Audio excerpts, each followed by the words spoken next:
Hey, hey, BA fam. It's Mandy here for another episode of the BAQA. The BAQA. I hope you guys are having a wonderful start to the month. I am so excited to be here taking all of your wonderful questions. Hit us up at brownambitionpodcast.com. Let that be the first stop on your tour of our website, our brand new website. If you haven't seen it, please check it out. It's beautiful, if I do say so myself.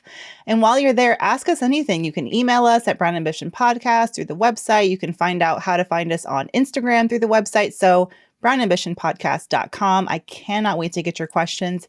Anything career and money, I am your girl. And thank y'all again for the continued support.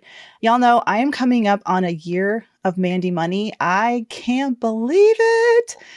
Oh man, it's almost been a year. I got to figure out how to plan a party. If y'all have any ideas of how to celebrate a year in business, just let me know, cuz my deep, Leo heart here, the lion wants to dance, okay? I want a party. I love an affair. I love to have a good time. So, I'm just thinking back on a year in business. It's tax season right now. And for any of entrepreneurs out there who are like sweating it, first quarter taxes and then closing out taxes for last year, my accountant is my secret weapon.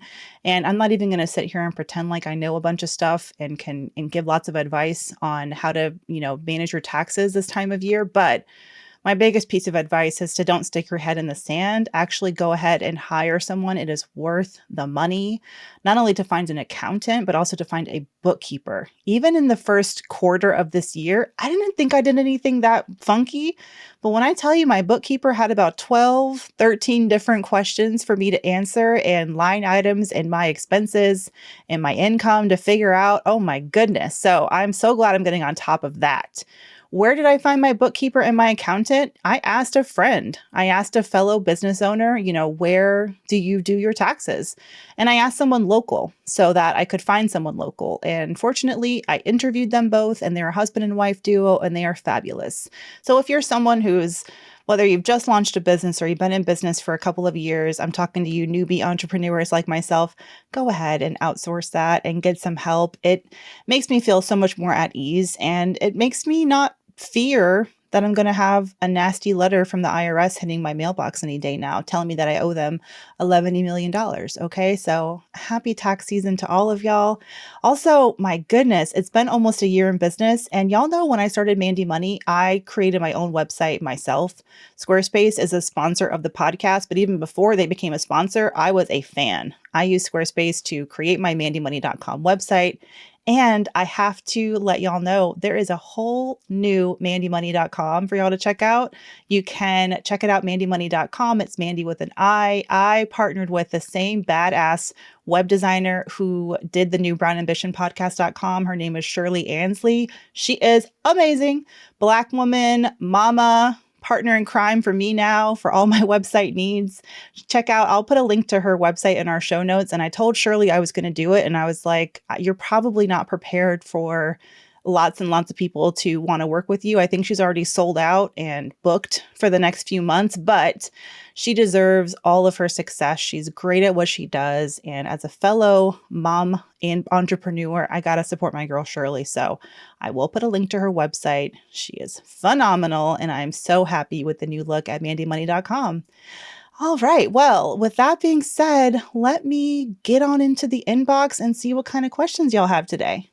All right, so today's show is going to be all about money, honey. Our first question comes from an anonymous listener who had the, courtesy of giving me her own pseudonym, and I'm a fan. Balance Transfer Bell. Hello, Balance Transfer Bell. Let's talk. She says, hello and hi, all my love and care to Tiffany. I have a question. My question is, with interest rates going up now that the Fed is working on inflation, should I lock in the 0% balance transfer rates that my credit cards are offering with a 3% transfer fee, or wait until the next offer comes along? Here's some context. I've been for the last 2 years rolling over approximately $60,000 of debt on credit cards. I have been underemployed during COVID and in a precarious living situation. In order to keep all those plates spinning, I decided it was better to borrow the money from myself and deal with the 3% balance transfer fees and make sure all my bills, like student loans, car notes, rent, were paid on time. As a result, my credit isn't great because my balance to limit ratio are high, but I have zero issue paying my bills on time. I've done this now for 2 years, and I honestly believe this year soon I will finally get a decent job and be able to pay down this loan. But a few additional things about this 60K worth of credit card debt that I have been rolling along. So they're spread against different cards and they all have different terms that are up at different times. I know I need to move the money before those terms expire so I don't get hit with additional interest. But the offers come when they come. So there's no guarantee that a new 0% balance transfer offer will come in time. Also, I should let you know that I put a large amount of money that I had sitting in savings in the stock market. I didn't need to use all the money, but I wanted to make sure I could make my minimum payments and have an emergency fund.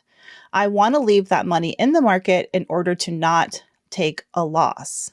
I know it's a lot, but I want to leave my money in the market, invest, and pay off these loans in the next year and a half. But I want to know if the next balance transfer offer that pops up overlaps with my 0% offer. Should I jump at it? Because even with the added cost of a balance transfer fee, it could be a safer bet since rates are finally rising. Let me know what you think. I appreciate all that you do. Oh man, balance transfer bell. This is a doozy. So $60,000 worth of credit card debt. I got to give you major props because you actually took advantage of a very useful tool via a 0% balance transfer offer to keep that 60K from spiraling out of control. It's a lot of credit card debt. And because it's spread across different cards, it's still a lot to juggle. You have to keep up with those term expiration dates. I hope you're reading the fine print because you could get a hit with additional interest fees, but you can also have deferred interest clause, which would actually go all the way back to the beginning of when you open those credit cards and smack all that interest onto your balance. So it'd be like you were paying interest all along. So you're left not only with those interest charges, but also way more debt than you actually started off with. My biggest concern and my question is, have you actually been making payments on these credit cards or just shuffling them around? Because shuffling them around is savvy, but if you're not actually putting a dent in them, then you're really just kicking the can down the road and you're creating more stress on yourself. And like you said, it's stopping you from being able to, make investing and saving decisions that could really help build you wealth in the future. I'm fearful that if you don't start tackling the $60,000 worth of debt, that it will get to the point where you kind of reach your balance transfer cliff. I mean, there are some, balance transfers are not a total panacea for credit card debt, right? So there's a couple of limitations. One, you typically cannot transfer a balance from a credit card at a certain bank to the same bank. So that means if you've got $10,000 on a Chase credit card, even if Chase has a 0% balance transfer offer, you can't transfer that balance onto a Chase credit card. You have to go to another issuer or bank and find a 0% balance transfer offer from them. There also may be limitations on how often you can transfer balances, at one bank to the other. So definitely want to read that fine print. You've put a bunch of money into the market, and I get what you're saying. You don't want to take it out. You don't want to lose and miss out on those gains. And I think that is, it makes a lot of sense. But the fact that you were able to invest in the market tells me that you've got extra money and extra funds that you could be using to pay down this credit card debt. So I would think a little bit differently about how much money you're putting toward your investments and instead start siphoning some of that money to your credit card debt. That 60K, like I said, you're managing it right now, but it's like spinning plates and you keep not only spinning plates, but you're like doing it on your tippy toes. And then you're going to try to like lift one foot off the floor and you're just it's getting harder and harder. Then you're going to be like, oh, I can do it, but I can put one hand behind my back. Eventually it's all going to come crashing down. So that's why I want you to come up with a plan that lets you put additional funds toward that debt.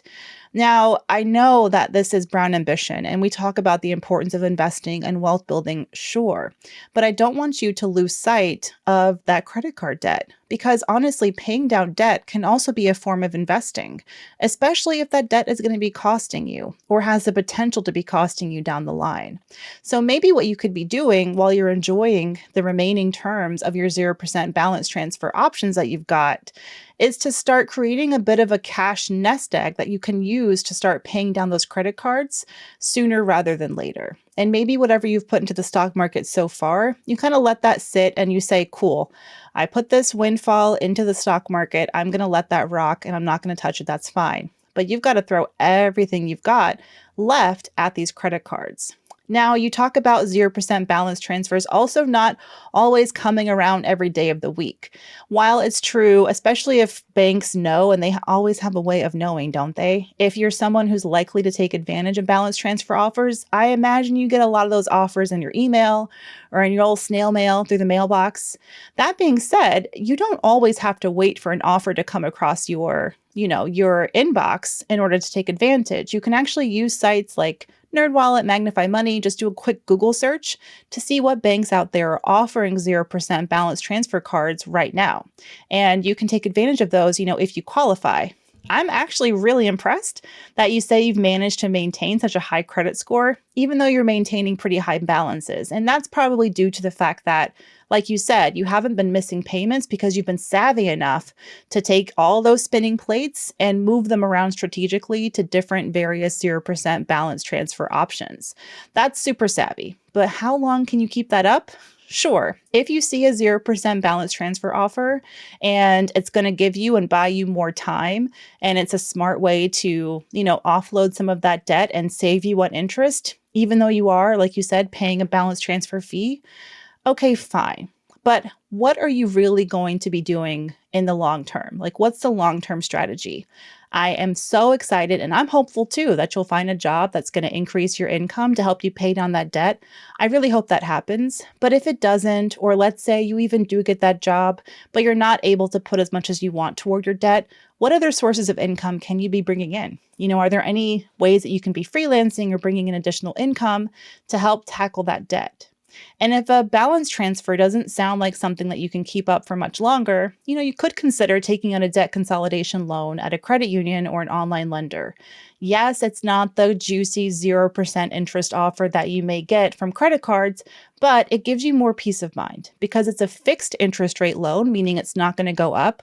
You mentioned the Fed has been raising rates to combat inflation, which it does. That's the whole point of the Fed, which means that credit card debt and other types of loans can get more expensive. So it can be nice to lock in a fixed interest rate through a debt consolidation loan, like a personal loan through a credit union or a lender, because at least then this rate is my rate. No matter what the Fed does, I'm going to get this juicy, great rate.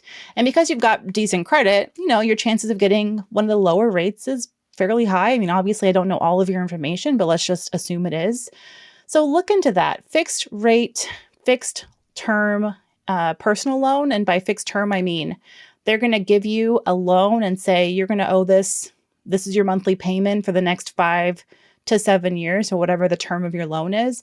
And then you always know what your monthly payment is going to be. And because it's a fixed rate loan, the rate is not going to change. So as much as balance transfer cards are a good option, they are a Band-Aid. And I think a long-term debt payoff solution, like a debt consolidation loan, can make some sense. But because balance transfers are so good and you got your 0% offer, hey, you've already proven that you can multitask like no other. Like, women are freaking amazing at multitasking. I just know there's a lot of men out there who probably couldn't. I know men are not a monolith, but to manage all those different cards and all those different term limits and balance transfer offers, like that is no small feat. So, I commend you for that. And I say, as long as you can keep it going and you're not, losing sleep and your eyes are not spinning out of your head, continue taking advantage of those 0% balance transfer offers as long as you can get them and you can qualify them. But when it starts to look like you're going to need a way to help pay off some of this debt beyond balance transfers, consider a debt consolidation loan. Consider starting a relationship with a credit union. That will also help improve your credit. I know you said your credit's pretty decent, but with your high utilization rates on credit cards, that's a double whammy for your credit score. Not only is a high utilization going to diminish your credit score because it's like the second biggest factor of your credit score, that high utilization rate, but it's the types of debt that you have too. It's the revolving credit card debt. And credit scoring models tend to favor installment loans, which, like a debt consolidation loan, that's an installment loan, versus high interest revolving credit cards. So Something to think about as well for the long term. But in the meantime, I'm going to change your name from Balance Transfer Bell to Balance Transfer Badass. Okay. Thank you so much for sharing your question. That was a juicy one. Let me take a quick break. I will be right back with more of your questions. Hey VA fam, I want to tell you about Constant Contact. It's a digital marketing platform that helps small businesses and nonprofits of all sizes build, grow, and succeed. With email marketing, contact management, industry-leading list growth tools, social media ads, and more, Constant Contact helps small businesses connect with customers, find new ones, and sell online, all from one easy-to-use platform. They've been trusted by millions of businesses to help improve their marketing. Plus, with a 97% deliverability rate, you can rest assured that your customers are actually going to get the right message at the right time. They've got a simple interface, and their list growth tools help you find a bigger audience fast. You get thousands of integrations, and you can sync their tools with the tools you're already using. To start your free digital marketing trial today, visit ConstantContact.com. That's ConstantContact.com. Support for Brand Ambition comes from our friends at Avast. Avast is a global leader in cybersecurity and has been for more than 30 years. They're trusted by over 435 million users worldwide. With their new all-in-one solution, Avast One, they help you take control of your safety and privacy online and prevent over 1.5 billion attacks every month. Avast One's award-winning antivirus software stops viruses and malware from harming your devices. Data breach monitoring enables you to find out if your online accounts have been compromised and whether your passwords need to be changed. Firewall protection keeps personal information secure and prevents attacks. With Avast One, you can confidently take control of your online world without worrying about viruses, phishing attacks, ransomware, hacking attempts, and other cyber crimes. Learn more about Avast One at avastone.com. Hey, all right, I am back with another credit score question. I love them. Keep them coming, y'all. brandambitionpodcast.com. Send us all of your questions.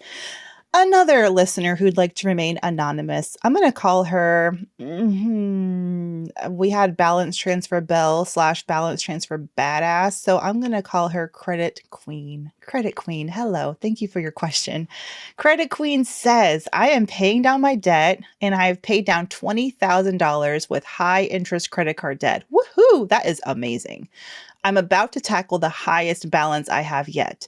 $34,000 on a credit card with a $38,000 credit limit. Yikes. Overall, my credit utilization rate is 60% with all the other open credit lines that I have. Again, all the other credit cards are down to zero. This is the last one I have left, $34K on a $38K credit limit card. My question is, should I close down this very high balance card and with a high credit limit?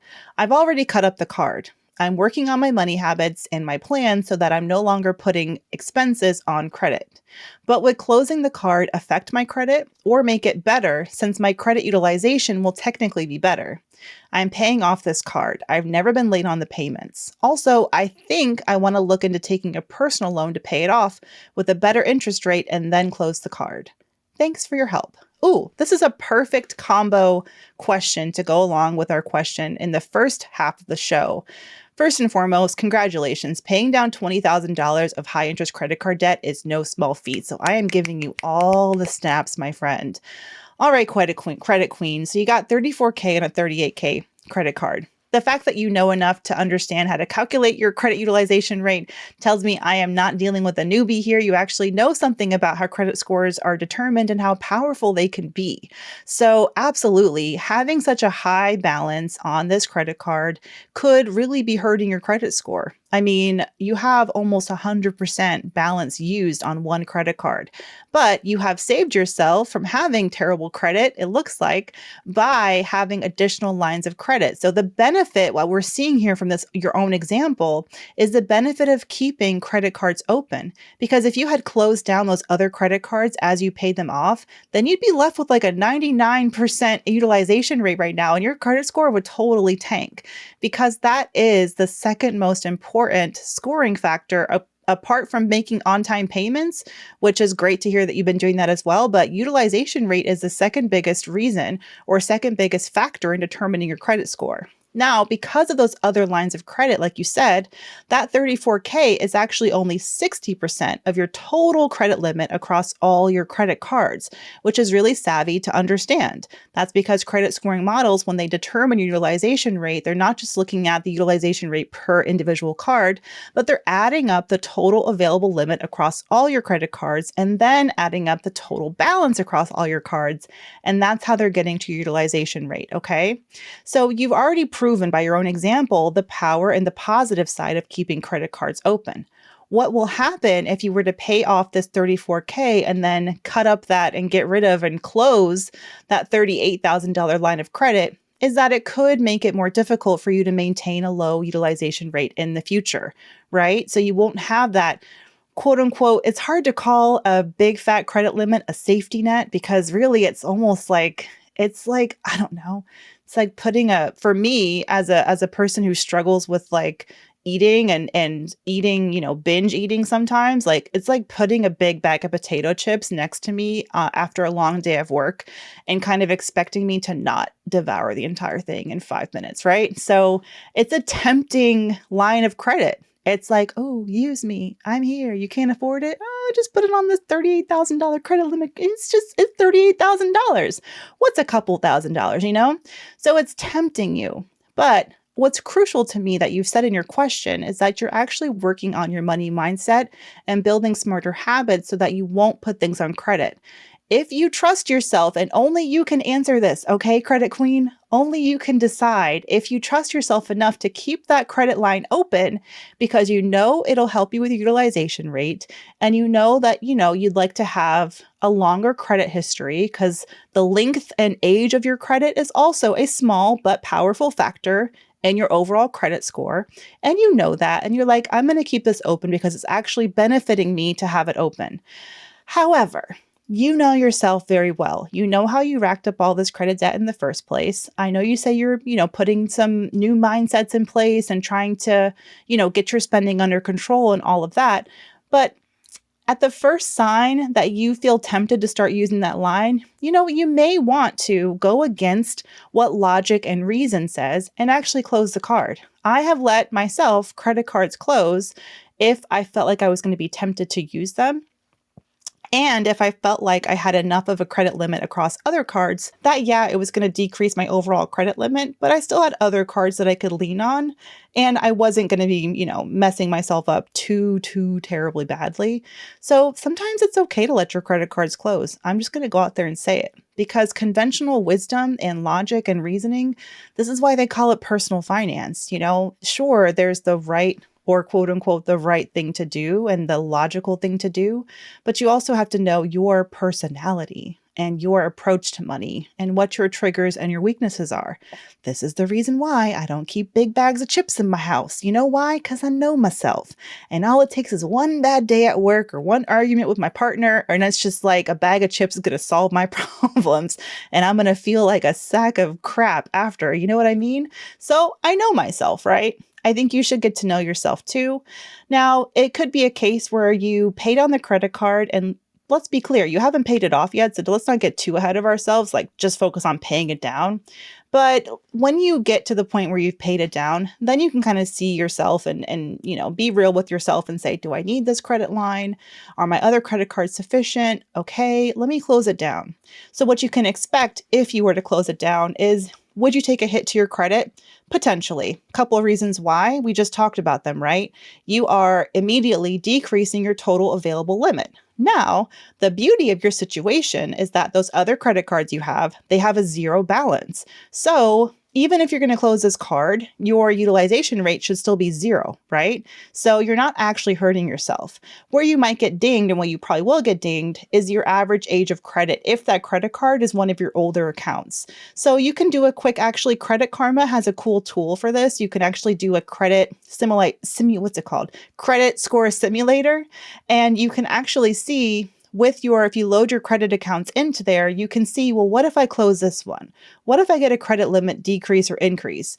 And you could actually see what the effect could be to your score. And then you could see, okay, maybe it's like 20, 30 points, whatever, if my average age of credit is reduced by closing this card, but your credit score will bounce back. It is not, like I said, it is not a stagnant sort of score. It's always moving and changing and flowing, it's a living, breathing thing.